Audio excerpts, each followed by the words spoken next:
Halo, assalamualaikum warahmatullahi wabarakatuh. Waalaikumsalam. Gimana kabarnya Mas Fauzi? Alhamdulillah, luar biasa. Gimana Mbak Miftah kabarnya nih? Alhamdulillah ini masih di lab. Masih di lab. Nih, luar biasa nih. Oke, Mbak Miftah. Jadi, ini kurang lebih kita akan sesi sharing session pemuda. Sekarang sesi yang ke-8 dengan narasumber yang luar biasa, Mbak Miftahul Jana. Uh, kita kurang lebih kita akan diskusi secara ringan, secara santai, namun berisi kurang lebih 55 menit. Ya, nanti kita akan diskusi dari pengalaman Mbak Mista, sharing dan sebagainya gitu kan. Tapi sebelum jauh ini Mbak Mista, mungkin Mbak Mista lebih perkenalkan diri dahulu. Mbak Mista, lengkap siapa, dari mana, dan saat ini kuliah di mana? Moga Mbak Mista. Oke. Siap, terima kasih Mas Fauzi. Assalamualaikum warahmatullahi wabarakatuh. Senang sekali Waalaikumsalam. malam ini bisa bergabung dengan teman-teman PPI Kaohsiung dan seluruh teman-teman yang hadir ya. Perkenalkan, nama saya Miftahul Janatin, biasa dipanggil Titin atau Miftah, boleh dipanggil apa aja. Nah, saya asalnya kalau di Indo itu dari Sidoarjo, Jawa Timur, terus sekarang sedang menempuh pendidikan PhD jurusan Applied Chemistry, kimia terapan di NCTU, yang mana bulan Februari nanti bakal ganti nama nih Mas Fauzi, namanya jadi NYCU, National Yangmin Jiaotong University. Jadi Oh, NYCU. Nah, saya ambil PhD di Applied Chemistry, seperti itu Mas. wah, jadi Untuk Mbak Mita ini orang Sidoarjo ya. Berarti kita sama-sama orang Jawa Timur nih Mbak. Saya Lamongan, Mbak Mita Sidoarjo. Dalam deket Jawa amat Timur. ya, deket. Iya. Oke, jadi sebelumnya tadi saya sudah sempat ini nih Mbak Mita ke teman-teman semua. Jadi kalau teman-teman semua yang di Taiwan yang biasa yang sering melihat PP Taiwan itu kan pasti sering lihat Mbak Mita sebagai moderator nih. Lah, sekarang kita balik. Sekarang kita balik, Mbak Mita yang kita tanyai, saya sebagai moderator seperti itu. Oke, mungkin Menarik ini ini. Mbak Mita bisa diceritakan nggak kesibukan saat ini sebagai apa nih selain selain melakukan PSI di Sinju, kesibukan saat Oh, ini? oke. Untuk kesibukannya untuk tahun ini ya 2020, saat ini kesibukannya kalau di luar itu di organisasi. Saat ini saya diamanahi di PPI Taiwan di Ketua Departemen Internal dan Pengembangan Organisasi, kemudian juga aktif di PPI Dunia di hubungan antar lembaga, dan kalau di Taiwan juga di Ormas, salah satu ormas keagamaan di Taiwan. Saat ini saya juga aktif di sana sebagai sekjen. Nah, itu kesibukan di luar. Selain itu yang paling inti ini ya full time ibu rumah tangga Wah. sepertinya. Nah itu jadi kesibukan saya saat ini selain di lab, selain course, masih ada course soalnya Mas. Nah Mhm. selain itu juga organisasi dan mungkin me time bareng keluarga, seperti itu kesibukan. Wow. Dengan berapa? Empat kesibukan tadi gimana nih Mbak Miftah? Tiga organisasi di luar kampus ini gimana nih? Masih tetap bisa eksis dengan studinya yang sudah kemana-mana ini Mbak Sita? Nah ini sebenarnya saya belajar banyak ini dari Mas Fauzi untuk mengatur ya, mengatur waktu. Jadi kalau saya pribadi sih mungkin teman-teman mungkin ini ya sudah punya metode sendiri bagaimana cara Hmm. mengatur waktu. Nah kalau saya biasanya kemana-mana itu karena kita selalu bareng sama gadget nih Mas ya. Jadi di kalender Hmm. kita, di kalender handphone itu selalu kita ini tulis baik itu deadline dari organisasi, misalnya oh kita mau ada proker tanggal sekian, oh kita mau ada rapat tanggal sekian. Nah itu harus well prepare benar-benar, jadi setiap hari kita tuh harus sudah ada planning, apalagi kalau misalnya ada midterm, ada final exam, terus presentasi, qualification exam. Nah itu harus ditulis semuanya di situ. Jadi bisa lah istilahnya bagi waktu antara keluarga, organisasi, riset, kemudian ya saya kan juga prof minta yang bantu apa gitu. Iya, Nah, iya, iya. jadi sebisa mungkin kita apa namanya cara manage waktunya, yaitu hal kecil yang bisa kita lakukan adalah memanfaatkan fitur kalender. Karena kalau sekarang ya anak-anak apalagi saya Mas itu malas banget bawa notes gitu loh Not kemana-mana, bawa notes catatan. tanggal sekian, nyatet acara apa, nah kayak gitu biasanya. Jadi udah ada kalender, jadi kalau misalnya teman-teman mau bikin acara tiap awal bulan itu pasti sudah ada jadwalnya gitu Mas. Betul, betul. Oke, oke. Itu ya. Jadi teman-teman itu ini baru diawalin, baru pemanasan ini sudah dapat luar biasa nih dari Mbak Mita, luar biasa. Kita note satu tadi. Kemudian Mbak Mita dari tiga kesibukan tadi dari kesibukannya saat ini di dijalankan Mbak Miftah ini, saya ini coba kita ambil satu, yaitu di PP Taiwan, Mbak. Di PP Taiwan Mbak Miftah sebagai Kepala Departemen Internal dan Pengembangan Organisasi. Bisa jelaskan secara singkat nggak? Itu maksudnya internal sama pengembangan organisasi itu seperti apa sih Mbak Miftah? Oke, untuk internal dan pengembangan organisasi sendiri itu memang fokusnya untuk di internal dalam artian untuk ini ya apa menjalin kedekatan dengan karena kita di Taiwan ada banyak sekali PPI kampus dan kota. Jadi bagaimana cara biar teman-teman se-Taiwan ini tetap saling berhubungan dengan erat. Nah, itu fungsinya internal. Selain itu juga bagaimana cara sebenarnya untuk meningkatkan kapasitas SDM dari teman-teman di PPI Taiwan, khususnya semua PPI ya, tidak hanya pengurus PPI Taiwan, tapi juga seluruh PPI yang ada di bawah naungan PPI Taiwan.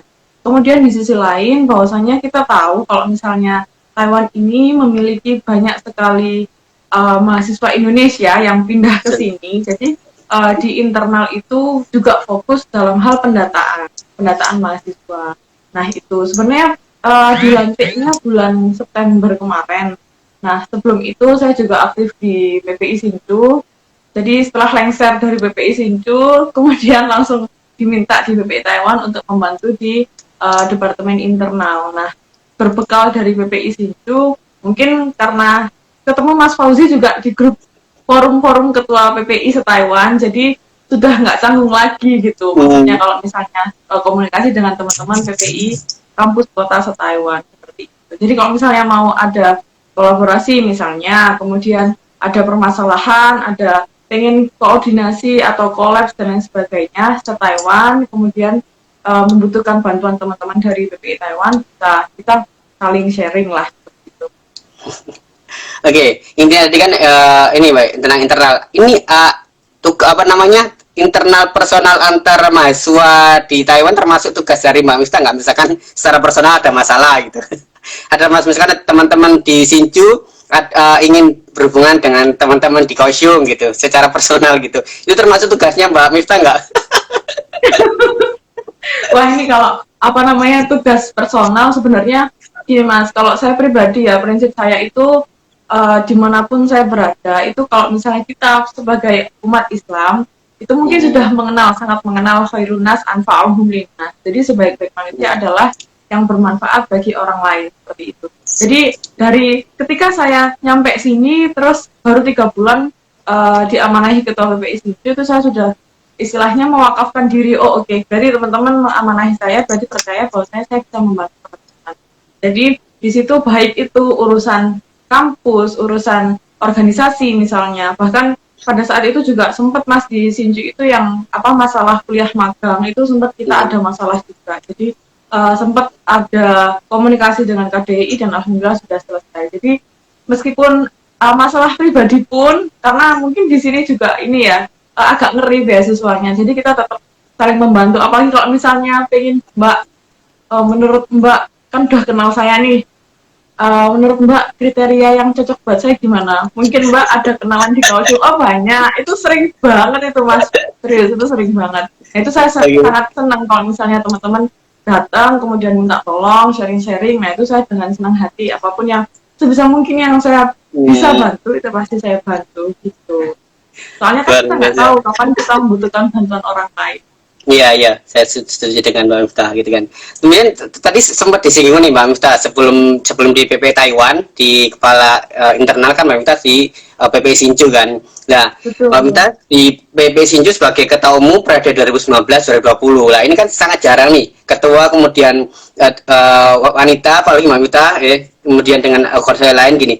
Mungkin kalau saya tanya pengalaman pasti banyak sekali pengalaman Mbak Miftah di PPI Sinju. Mungkin di hal apa sih yang paling berkesan, yang paling terngiang sampai sekarang selama Mbak Miftah sebagai ketua PPI Sinju? Hal yang paling berkesan itu kita merasa bahwa kita itu kayak merantau gitu ya Mas ya. Kita di negara orang. Dulu awalnya ketakutan mungkin kalau sampai di Taiwan. Wah nanti gimana gitu. Tapi ketika sudah nyampe di sini, kemudian kenal dengan teman-teman di sini, banyak sekali teman-teman di sini, hal yang paling membuat saya senang itu kayak kita nggak mengobati homesick gitu loh, kayak kita ada di rumah sendiri karena teman-teman di Indonesia di sini tuh benar-benar apa ya Mas, rasa sense of belongingnya itu luar biasa. Jadi Sepakat, kita sepakat. butuh apa, perlu apa itu saling bantu. Nah itu kalau misalnya di ketika saya menjabat sebagai ketua sendiri, hal yang paling mengesankan itu apa? Jadi hal yang paling mengesankan itu bagaimana cara kita belajar untuk ini Mas, apa menjalin link, menjalin link tidak hanya dengan ini ya teman-teman di internal kita dalam Mhm. artian karena kita sebagai nahkoda gitu ya, gimana caranya untuk membawa kapal itu menjadi istilahnya biar selamat gitu ya. Tapi di sisi lain kita juga ada tanggung jawab lain dalam artian secara vertikal maupun horizontal kita harus berperan. Misalnya berhubungan dengan KBI, kemudian berhubungan dengan apa namanya organisasi di pemerintah Taiwan. Nah itu saya senang banget karena alhamdulillah yang tidak pernah saya lupakan itu kemarin berkolaborasi dengan Food and Research Industry di Hsinchu. Nah itu jadi Mhm. kita belajar bagaimana caranya ini loh Indonesia bahwasanya kita tuh diakui keberadaannya. Nah jadi itu yang membuat saya berkesan selama di PPI itu. Keren, keren. Nah, kemudian ini Mbak Miftah, Mbak Miftah di PPI Hsinchu ini kan salah satu PPI kota ya, di mana Taiwan masih di PPI Taiwan masih ada tiga, ada PPI Hsinchu, PPI Tainan, dan PPI Kaohsiung. Nah, dari ya mungkin permasalahan dihadapi juga beda-beda dari PPI di tiap kota gitu kan. Apalagi di Hsinchu kurang lebih ada beberapa universitas Mbak Miftah ya. Itu kendala apa sih Mbak Miftah yang di Mbak Miftah hadapi selama menjadi ketua PPI kota Hsinchu yang harus apa ya, istilahnya menghubungkan, Mengakomodir. mengkoneksikan, mengakomodir dari mahasiswa-mahasiswa di beberapa universitas yang ada di kota di Hsinchu. Iya, iya saya sangat paham Mas kalau misalnya setiap kota pasti punya problem sendiri. Nah kebetulan di Hsinchu ada 8 kampus, jadi di Hmm. Hsinchu tidak hanya Hsinchu City, tapi juga Hsinchu County. Jadi ada 8 kampus, setelah Oh. 8 kampus, tentu challenge-nya adalah bagaimana caranya kita karena beda-beda ya apa Hmm. namanya kampusnya. Jadi kita bagaimana cara menyatukan 8 kampus itu jadi satu gitu. Yang mungkin ada salah satu kampus yang itu program mungkin teman-teman sudah tahu 2+I yang kuliah Hmm. dan magang. Nah, mungkin ada salah satu kampus juga Mas itu yang benar-benar pure kuliah dan magang dari agen. Ada yang kayak gitu. Terus Ah. kemudian di kami kalau di NCTU kampus saya dan sebelah kampus NTHU itu mungkin culture-nya juga berbeda dalam artian di sini ini Mas standar nilainya. Jadi teman-teman itu selain apa ya? Selain kita settle dengan kehidupan sendiri karena memang beasiswa ya kalau misalnya sekali beasiswa di-cut udah habislah kita. Jadi bagaimana tantangannya itu bagaimana cara menarik teman-teman sementara teman-teman itu juga ada ini pressure sendiri dalam artian Iya, iya, iya. mengurus dirinya sendiri. Wah, ini ngejar nilai tapi juga pengen untuk ini ya gabung bagaimana caranya bermanfaat untuk lain. Nah, itu challenge-nya bagaimana caranya kita menyatukan teman-teman. Jadi ya sometimes strateginya sering banget keliling gitu Mas. Jadi keliling ke kampus-kampus teman-teman karena nggak mungkin kita mengharapkan istilahnya bukannya nggak mungkin tapi kayaknya menurut saya lebih elok gitu ya, lebih enak kalau misalnya kita datang, kita tahu masalah apa sih sebenarnya yang ada di teman-teman tiap kampus, kemudian butuh apa sih dari PPI, Hmm. nah kayak gitu, itu challenge-nya tersendiri. Jadi Iya untuk sih. mengumpulkan tuh sebuah keajaiban kalau misalnya bisa kumpul semua gitu mas, karena 8 kampus kan dengan background Hmm. yang berbeda-beda gitu. Itu Iya juga challenge-nya. sih. Jadi istilahnya kita tidak harus apa ya, menunggu bola istilahnya. Kita juga ada kalanya Betul. kita harus menyebut bola itu sendiri gitu kan. Jemput bola, Kemudian betul. challenge tadi yang mengumpulkan ini ya, mengumpulkan teman-teman semua di mana seperti tadi Mbak Mita jelaskan juga bahwa mungkin setiap kampus itu memiliki karakteristik yang berbeda. Ada yang kampus yang full sekolah, kemudian fokus tentang nilai dan riset, ada yang kampus yang fokus dengan ada kuliah magang sehingga mungkin treatmentnya berbeda. Itu luar biasa dari Mbak Mifta dalam Ya manage mungkin tadi ya. Mas Fauzi juga mengalami ya Mas ya. Iya.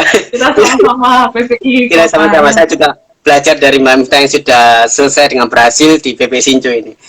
Kemudian Mbak Mifta, dari beberapa kesibukan Mbak Mifta dulu di PPI di Sinjo, kemudian menjadi ketua, apa ada nggak sih apa namanya bagaimana support dari keluarga sendiri, apalagi Mbak Miftah sekarang sudah berkeluarga, dari keluarga sendiri support nggak, atau mungkin ada istilahnya batasan-batasan tertentu yang mungkin Mbak Mita tetap harus kerjakan gitu?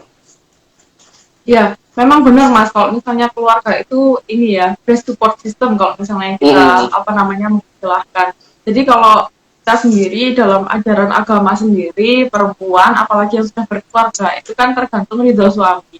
Nah, berhubung saya sudah menikah, jadi apapun yang saya lakukan itu harus atas ridho beliau. Jadi kalau saya pribadi itu apapun keputusan yang akan saya ambil, misalnya pada saat itu ada kontestasi di BPI Sincu, wah ini buka untuk pendaftaran ketua gitu.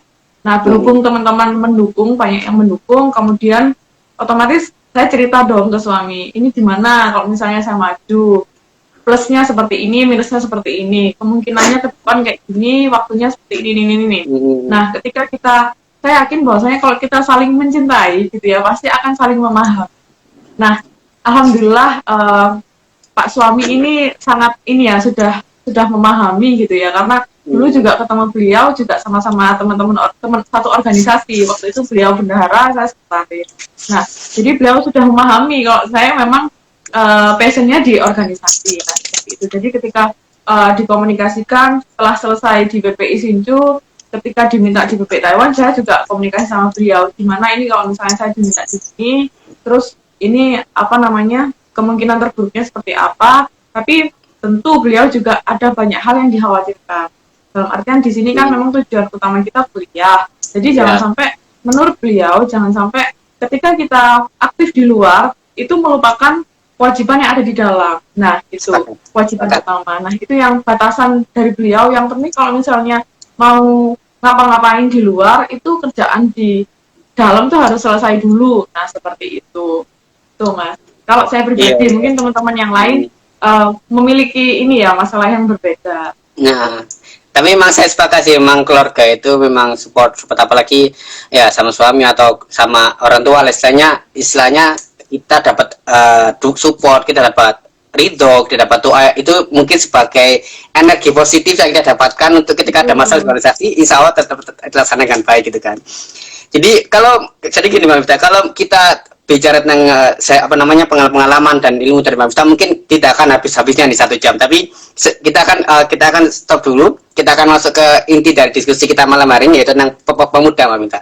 Jadi pemuda ini adalah, kita membuat pemuda adalah singkat dari penerus muka dunia, di mana ya banyak lagi Indonesia banyak banget pemuda-pemuda yang hebat, yang luar biasa, dan juga permasalahan-permasalahan yang juga tidak sedikit gitu kan.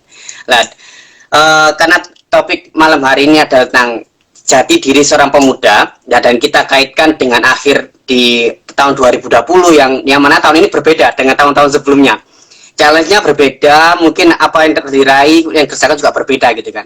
Nah, mungkin Mbak Miftah pertama bisa kasih gambaran dulu tentang pemuda dan jati diri pemuda menurut pandang Mbak Miftah.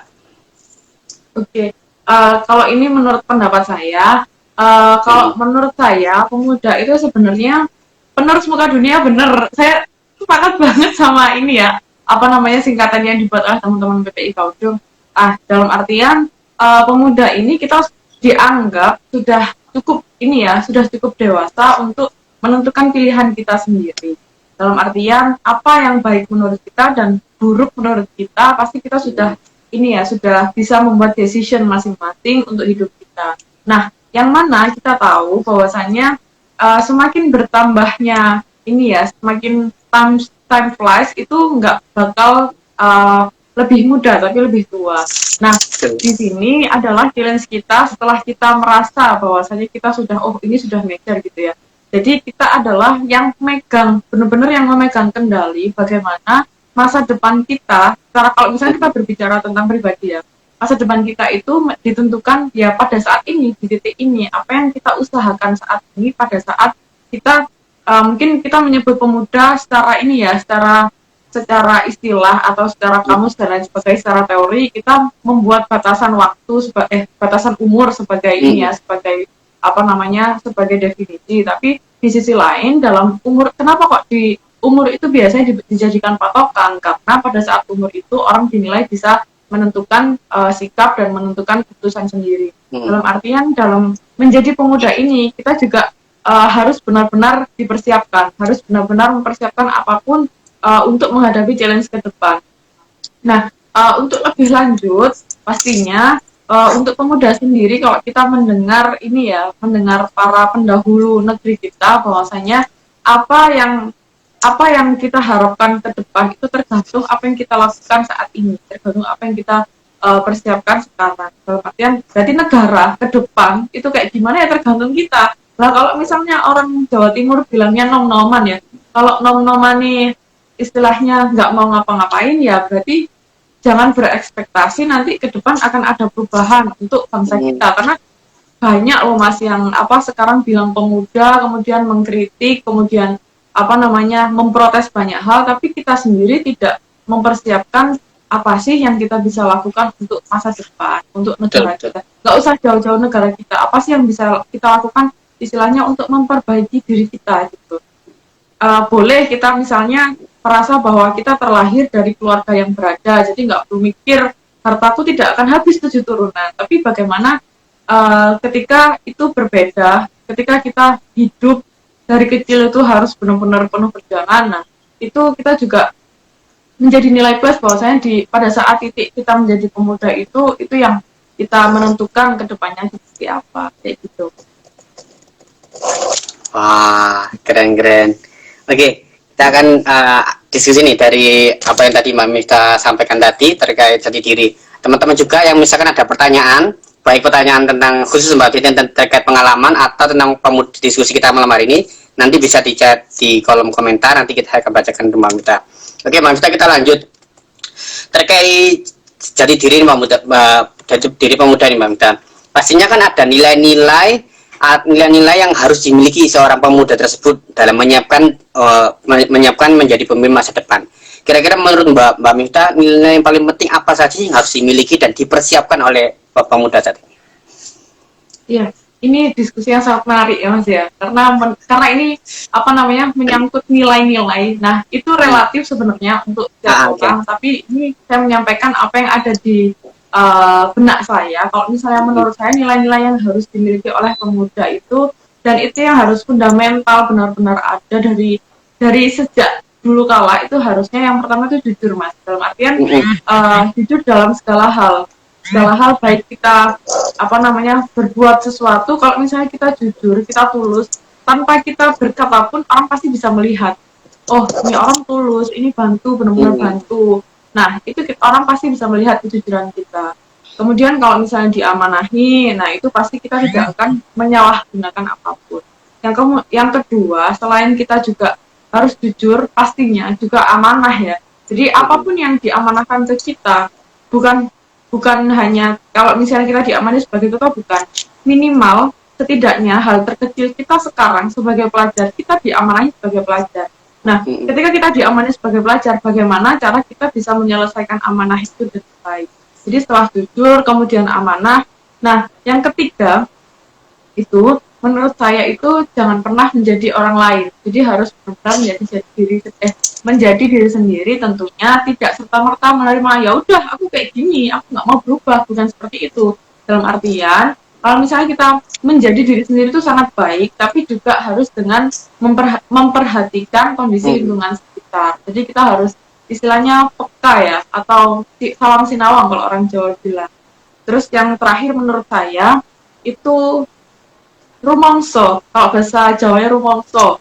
Jadi pemuda itu harus bisa rumongso atau bisa merasakan atau suka, dalam artian kalau orang tua itu orang bijak biasanya bilang iso rumongso tapi ojo rumongso iso. Dalam artian kamu boleh kamu harus bisa harus peka, harus bisa merasa, tapi jangan merasa kamu itu bisa.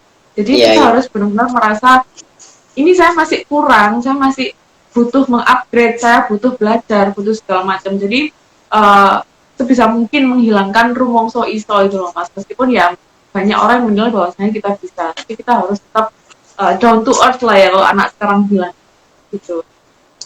Wah, ada 4 poin yang utama yang disampaikan oleh Mbak Mifta. Kita coba kupas satu tadi terkait jujur dan amanah. Jadi gini Mbak Mifta, terkait apa ya yang sedang kita alami saat ini ya, yang sedang kita lihat saat ini, entah di berita, di media manapun gitu kan. terkait misalkan ada kasus-kasus, kita ambil kasus yang paling besar adalah kasus korupsi. Kita lihat bahwa orang tersebut saya rasa bukan orang yang bodoh, orang yang pintar. Mereka lulusan beberapa luar negeri dan sebagainya. Kalau dibilang mereka jujur atau amanah, itu sebenarnya dari masing-masing. Kenapa? Karena seandainya dia tidak amanah, seharusnya kan dia mungkin tidak diberikan kepercayaan oleh seorang pemimpin atau presiden atau dan sebagainya kan. Artinya seorang pemimpin presiden atau misalkan level menteri atau misalkan kepala yang lainnya dalam memberikan amanah kepada seseorang, itu pasti kan melihat melihat pengalaman sebelumnya. Misalkan nih Mbak Miftah sebagai presiden kemudian mengangkat saya sebagai salah satu menteri. Pasti kan Mbak Miftah melihat bahwa sebelum track record Mas Fauzi ini sebelumnya apa saja sih, pernah menjadi pemimpin A, pernah menjadi B, pernah menjadi C gitu kan. Tapi kenapa halnya saat menjabat saat ini masih itu istilahnya masalah itu tetap dilakukan kayak gitu. Apakah terkait apakah lingkungannya yang mendorong ataukah menurut Mbak Miftah ini sebuah keimanan yang ketahanan diri yang tidak kuat atau seperti apa?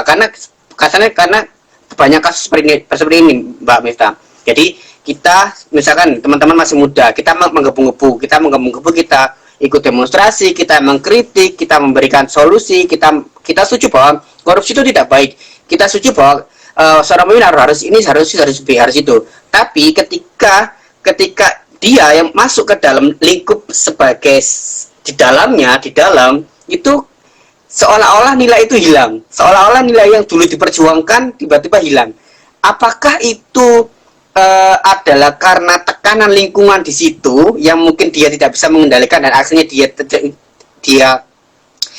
ikut ke dalamnya, atau gimana Mbak Miftah? Jadi intinya adalah faktor lingkungan ini mendukung nggak sih atau yang mempengaruhi nggak sih membuat orang ini berubah, jadi dirinya berubah gitu menjadi seseorang yang lain?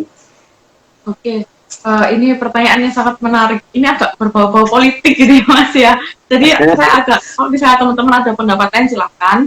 Karena mungkin saya bukan expert di bidang politik, karena saya chemistry. Mungkin saya akan menyampaikan apa yang menurut saya, yang saya ketahui. Jadi teman-teman mungkin memahami bahwasanya banyak sekali pejabat yang diamanahi untuk memimpin kita, untuk menentukan kebijakan-kebijakan. Itu memang kita tidak meragukan ya, baik itu organisasinya, kemudian baik itu pendidikannya, terus dan lain sebagainya. Pengalaman juga menjadi hal yang utama. Nah, kenapa ketika kita pada saat muda jadi mahasiswa, idealismenya luar biasa ini. Jangan sampai ada korupsi, jangan sampai seperti ini, laporan harus transparan, kemudian ini harus dipersiapkan dengan baik. Nah, itu sangat bagus, memang itu sangat ini ya, idealisme pemuda memang harusnya seperti itu. Nah, kita lupa bahwasanya sebenarnya di pemerintahan itu sangat kompleks. Dalam artian sangat kompleks seperti apa? Nah, kita punya sistem. Nah, ketika kita masuk dalam sistem, ada sistem yang tidak bisa kita kendalikan. Ini kita berbicara ini ya, nggak usah filter lah ya. Kita semua sudah tahu seperti apa, apalagi di negara kita. Nah, ketika kita sudah masuk dalam sistem, saya juga pernah merasakan, ketika kita masuk sistem yang mana sistem itu tidak sesuai dengan kita, tidak sesuai dengan hati nurani kita, tidak sesuai dengan idealisme kita berusaha menolak. Saya pernah Mas ketika aktif di sebuah organisasi, itu menurut saya sistem itu, loh kok sistemnya seperti ini, harusnya tidak seperti ini. Nah, kita banyak mengkritik, karena mungkin banyak orang yang ini ya, kalau misalnya menurut mereka benar, mereka akan lantang untuk membicarakan ini nggak benar, ini harus dirubah, ada yang seperti itu.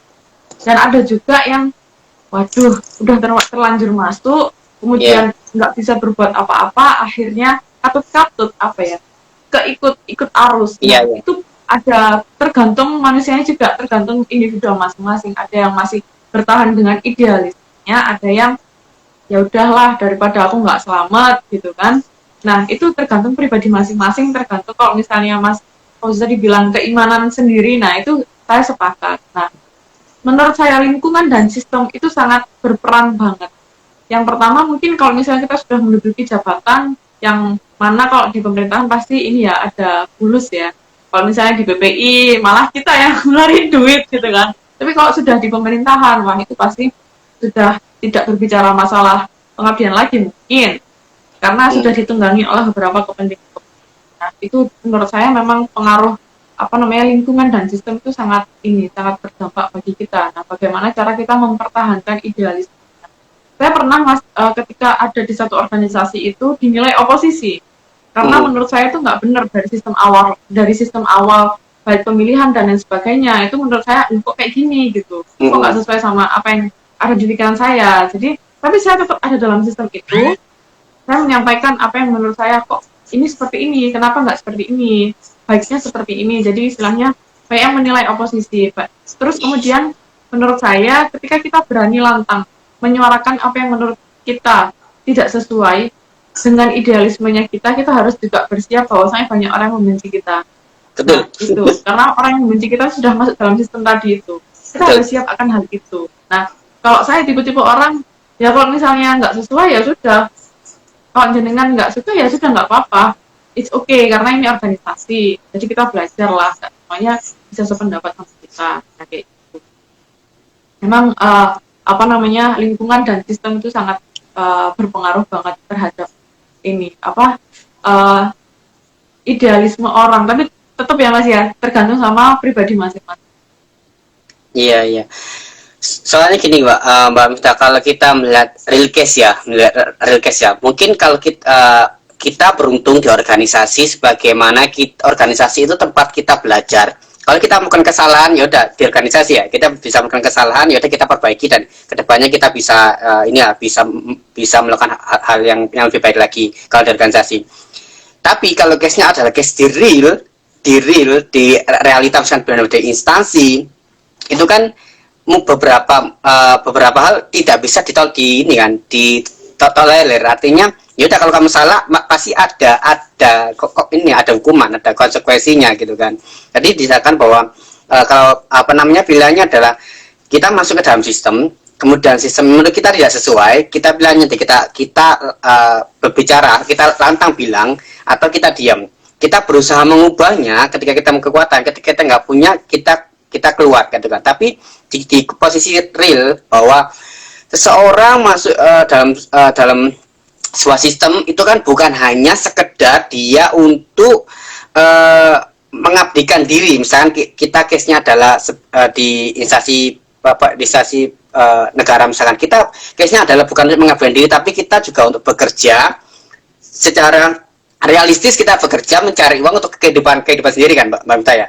Jadi mungkin nggak sih karena realistis ini yang membuat kalau saya menentang dan saya nggak kuat, saya keluar, saya tidak bekerja, terus saya tidak bisa mencukupi kehidupan saya dan keluarga. Mungkin nggak sih Mbak Mita pemikiran itu yang salah satunya membuat orang oh ya udah saya ikut aja deh apa yang ada di dalamnya gitu, tanpa ikut mengubah-ubah, pokoknya saya melu dalane ae lah kalau istilah bahasa Jawanya itu. Itu nggak sih Mbak Mita? Iya, itu yang apa tadi saya sebutkan, sistem itu yang ini ya, yang benar-benar mempengaruhi dalam artian memang tergantung pribadi masing-masing. Nah, ketika sudah saya jelaskan juga bahwasanya ketika sudah masuk dalam sebuah instansi, kemudian tidak hanya pengabdian, ada imbal balik yang kita dapatkan, kemudian itu istilahnya ini ya, golek isini weteng, cari apa penghidupan gitu ya.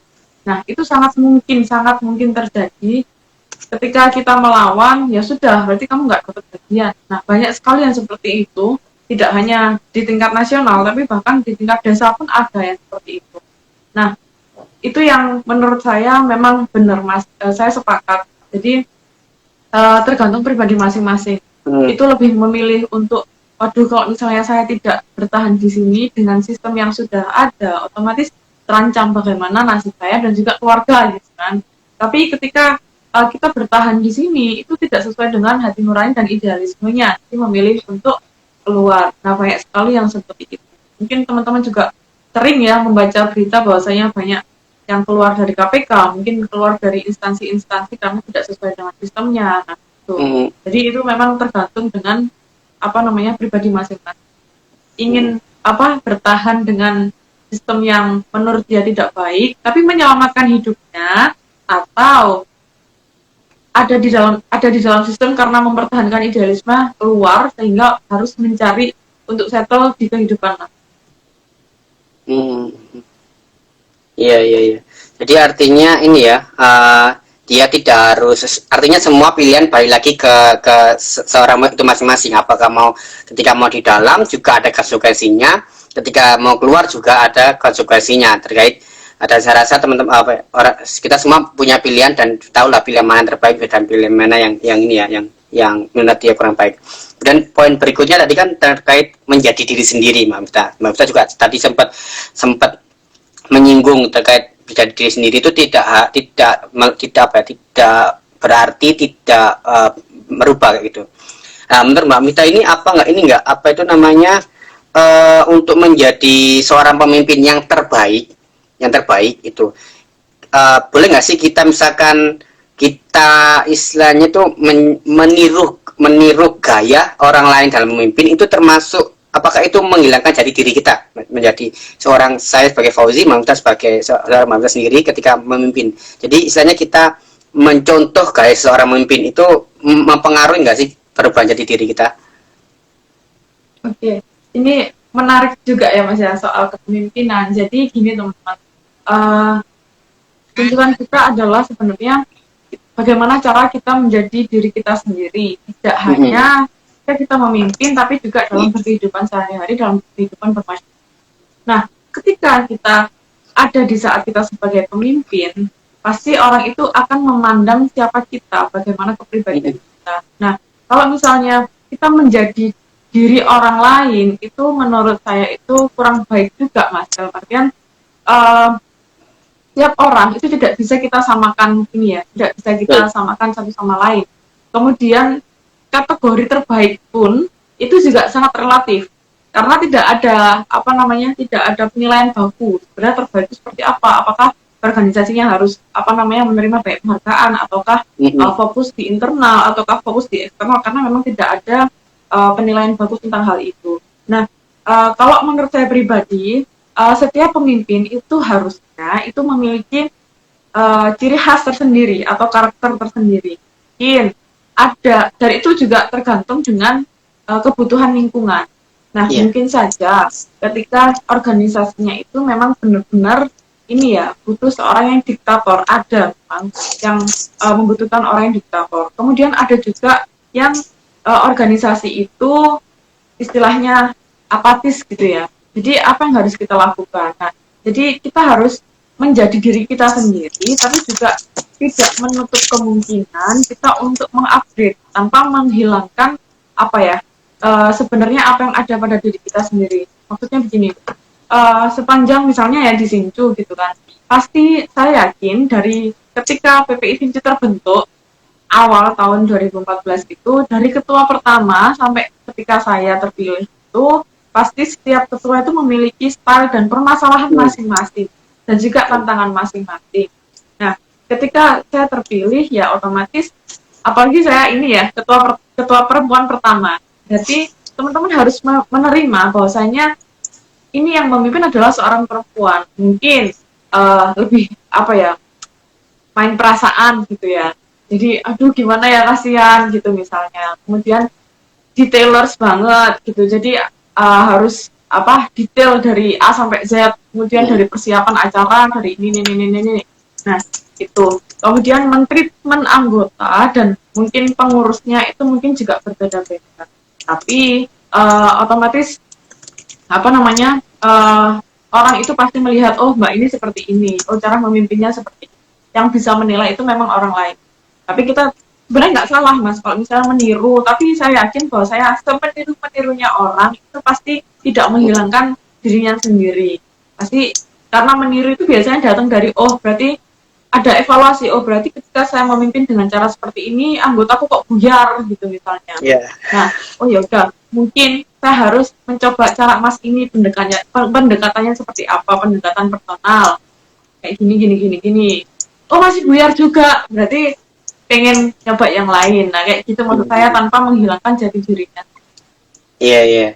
Jadi ini ya, ada kaitannya dengan poin keempat tadi, rumangsa iso ojo iso iso rumangsa ojo rumangsa iso gitu kan. Artinya Betul, seorang betul. pemimpin itu pun juga bukan berarti karena dia pemimpin terus dia selalu benar dan selalu bisa, bukan seperti itu. Jadi menurut saya cukup juga bahwa pemimpin yang benar, pemimpin yang baik adalah pemimpin yang juga selalu belajar, selalu mengevaluasi diri sendiri seperti tadi disampaikan Mbak Miftah kan, misalkan ketika diterima seperti ini kok belum berhasil mencari tim yang lain, mungkin sebagai referensi mencari pemimpin-pemimpin di luar sana yang berhasil gimana sih. Dan belum tentu juga misalkan di luar sana ada pemimpin, seorang pemimpin yang berhasil gitu kan, ketika kita mengambilnya pun belum tentu waktu kita pakai juga berhasil, bisa jadi karena case-nya berbeda, lingkungan di sana berbeda, kondisi berbeda gitu kan.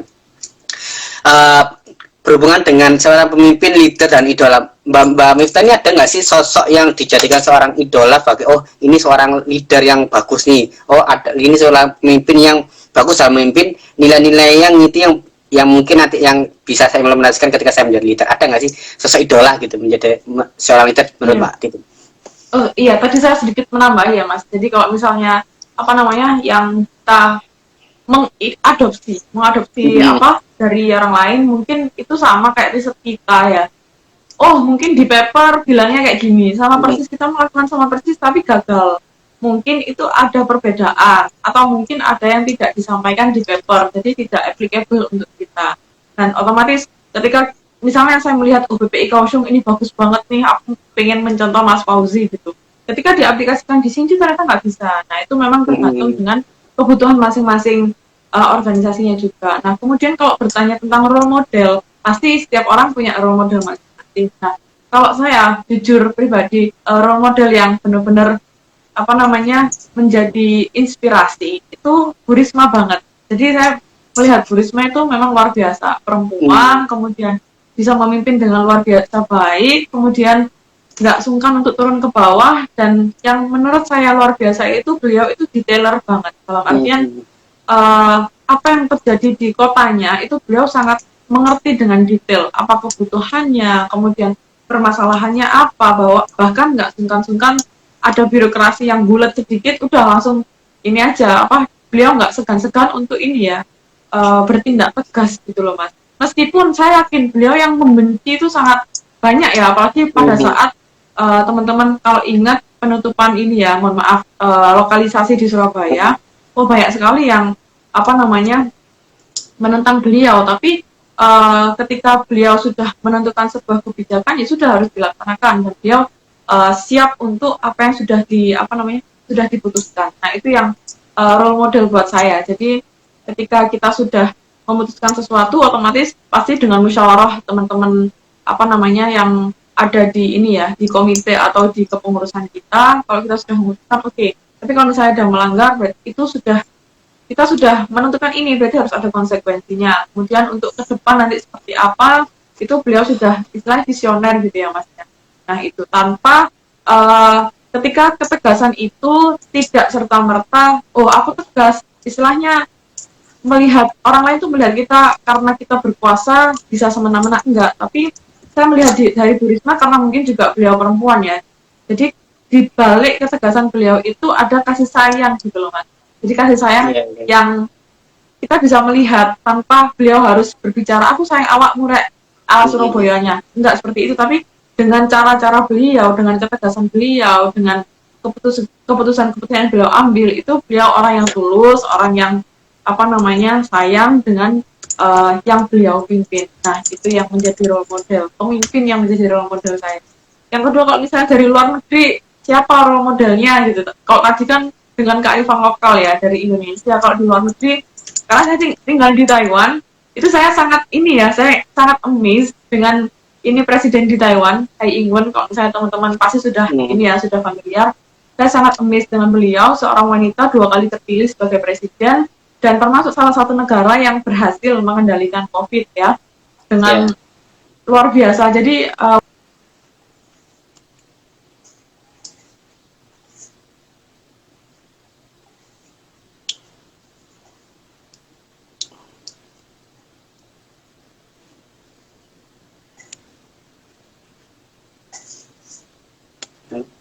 berdasarkan proyeksi tapi juga banyak data yang beliau himpun. Terbukti mungkin teman-teman sudah melihat ya susunan kabinet beliau, kemudian siapa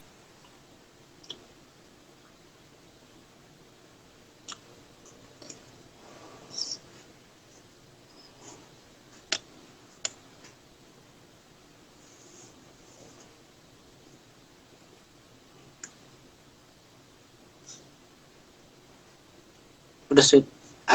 Oke Mbak Titin, suaranya putus. Udah jelas sekarang. Coba lagi. Oh ya udah. Coba Mbak Titin ini berbicara nggak? Suaranya masuk nggak?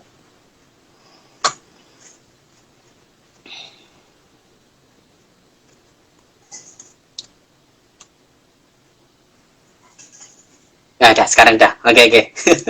Jadi kalau ini ya, kalau teman-teman kalau saya diskusi sama Mbak Titin ini mungkin 1 jam tidak akan ada cukupnya nih, karena sangat-sangat menarik, pembahasannya luar biasa, opini-opini dan gagas-gagasan juga luar biasa. Tapi kita nggak kerasa nih, waktu ini udah hampir 50 menit. Jadi saya akan coba membacakan beberapa pertanyaan. Pertanyaan soalnya kalau Instagram ini, kalau kita tidak kita melihat waktu 1 jam, nanti dia berhenti dan nanti kehapus. Jadi ini sangat disayangkan kalau video yang terhapus. Jadi biar nanti teman-teman yang belum bisa lihat nanti bisa lihat di IGTV-nya PPIK. Jadi mungkin ada 2-3 pertanyaan yang saya akan sampaikan ke Mbak Titin berdasarkan teman-teman. Pertanyaan pertama nih Mbak Titin dari Mas Muhammad Musafir ini Mbak Titin. Jadi ini ada hubungannya tentang ideal Mbak Titin sebagai seorang pemimpin. Kemudian biasanya kan ada istilah bahwa kalau laki-laki itu kan pakai logika, perempuan itu pakai perasaan gitu. Menurut Mbak Titin dalam menjadi seorang leader, memimpin itu berpengaruh nggak sih, atau itu hanya sebuah kalimat tapi sebenarnya itu dalam memimpin tidak ada kaitan sama sekali, atau tetap ada gitu? Oh, itu kalau berdasarkan pengalaman saya ya Mas ya, itu benar-benar berpengaruh.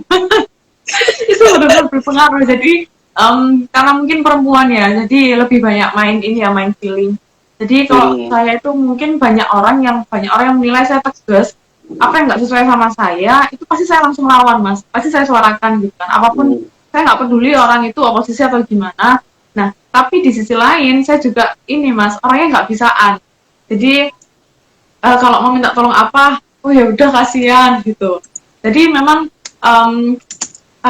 teori itu sebenarnya sedikit banyak itu ada benernya, saya merasakan juga. Jadi tapi di sisi lain ketika kita sudah tahu memang benar mengenali diri kita itu penting.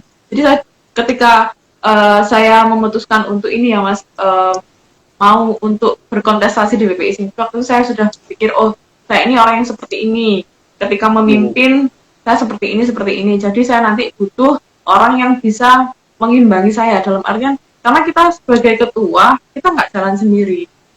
Support system pengurus kita itu menjadi faktor juga. Jadi kita nggak bisa jalan sendiri, pasti teman-teman yang support kita itu luar biasa, karena kita nggak bisa menuju apa yang kita inginkan tanpa bantuan dari teman-teman. Nah, ketika itu, saya sudah menganalisis, oh saya ini misalnya lebih banyak menggunakan perasaan daripada logika. Nah, itu saya butuh seorang yang mengimbangi saya. Nah, pada saat di PPI Sini itu wakil saya kebetulan laki-laki Mas Yohanes. Nah, beliau itu istilahnya yang ini ya, melengkapi gitu loh Mas. Beliau yang lebih menggunakan logika daripada berperasaan. Loh, kalau kayak gini kenapa harus kayak gini? Kenapa harus kayak gini? Nah, kayak gitu. Jadi dalam menjadi pemimpin, setelah kita tahu diri kita juga harus tahu apa yang kita butuhkan. Dan of course itu juga dibutuhkan sama teman-teman kita.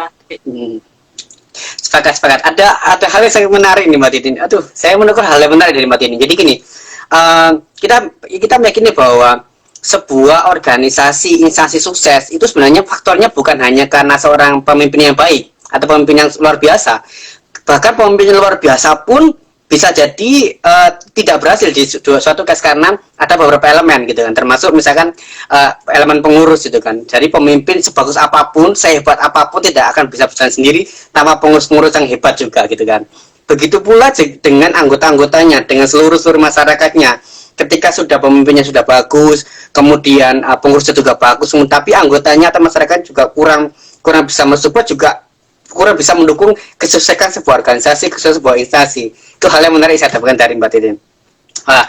Dan ini mungkin pertanyaan terakhir karena waktunya sangat-sangat menipis. Jadi yang terakhir sekaligus nanti Mbak Titin memberikan statement penutup terkait sesi pemuda ini. Jadi menurut Mbak Titin nih, dari pengalaman Mbak Titin sebagai organisasi manapun, kemudian dari Mbak Titin menyelesaikan masalah di berbagai macam case, kemudian dari Mbak Titin yang tahu segala hal yang saat ini terjadi, apa sih menurut Mbak Titin formula sebagai seorang pemuda? Artinya formula kriteria yang dibutuhkan sebagai pemimpin muka dunia nantinya, kriteria yang harus dimiliki pemimpin Indonesia nantinya. Sekaligus Mbak Titin memberikan closing statement. Terima kasih. Silakan Mbak Titin. Oke. Iya, baik teman-teman, kalau ini menurut pandangan saya ya teman-teman, kalau misalnya tidak hanya ini ya menjadi pemimpin di negara, tapi juga mungkin ini bisa applicable untuk teman-teman ketika memimpin sebuah bisnis, startup, atau mungkin organisasi masyarakat, apapun itu, menurut saya yang penting yang pertama, sebagai pemuda yang harus kita siapkan sekarang, itu bagaimana cara kita update, dalam artian, janganlah jadi pemuda yang kudet, jadi kita harus benar-benar memperbanyak wawasan kita. Apalagi kita di negara orang akan sangat sayang ketika kita menjadi kakak dalam tempurung. Jadi kita harus explore, benar-benar explore. Oke, apa yang bisa kita ambil dari Taiwan? Ketika kita balik ke Indonesia, apa yang bisa diaplikasikan? Kemudian masalah apa sih yang terjadi di luar? Kemudian penyebabnya apa? Nah, ketika kita terjun menjadi pemimpin sebenarnya, misalnya ya ketika balik ke Indonesia menjadi menteri atau apa, ketika kita sudah mengetahui belajar dari negara lain atau dari instansi lain, kita bisa ini ya bisa tahu, oh mungkin ini solusinya seperti ini. Kemudian ketika butuh apa, nah solusinya seperti ini. Nah itu yang pertama, harus up to date, jangan menjadi pemuda yang kudet. Kemudian yang oh iya satu lagi, ketika kita menjadi pemuda yang up to date, pasti kita open minded ya, jadi nggak gampang menjustifikasi, baik itu ada gagasan baru, kemudian ada misalnya permasalahan-permasalahan, jadi kita tidak mudah untuk menjustifikasi karena kita sudah open. Kemudian yang kedua itu menurut saya yang harus kita persiapkan adalah kemampuan komunikasi. Kemampuan komunikasi kenapa penting? Kita memasuki era, kalau misalnya sebelum ini kan eranya sudah era industri ya, tapi sekarang kita memasuki era kolaborasi. Nah, itu sangat penting bagi kita. Kita tidak perlu khawatir ketika kita memiliki banyak kekurangan, tapi dengan banyak kekurangan itu, ketika ditutup dengan kemampuan komunikasi atau interpersonal yang baik, itu pasti bisa menutupi banyak kekurangan-kekurangan kita melalui mungkin dari kompetensi orang lain. Jadi untuk goal sebuah kolaborasi itu haruslah ada ini ya, pendekatan personal, harus ada hubungan komunikasi yang baik. Nah, itu bagaimana cara kita belajar untuk belajar berkomunikasi. Tidak salah kalau misalnya teman-teman itu, oh saya introvert, saya nggak bisa buka dengan orang luar. Nggak masalah, tapi kita juga tidak boleh lupa bahwa kita tuh pasti akan membutuhkan orang lain ketika kita nanti melanjutkan hidup. Terus yang terakhir, saya ulangi lagi, ojo rumongso iso tapi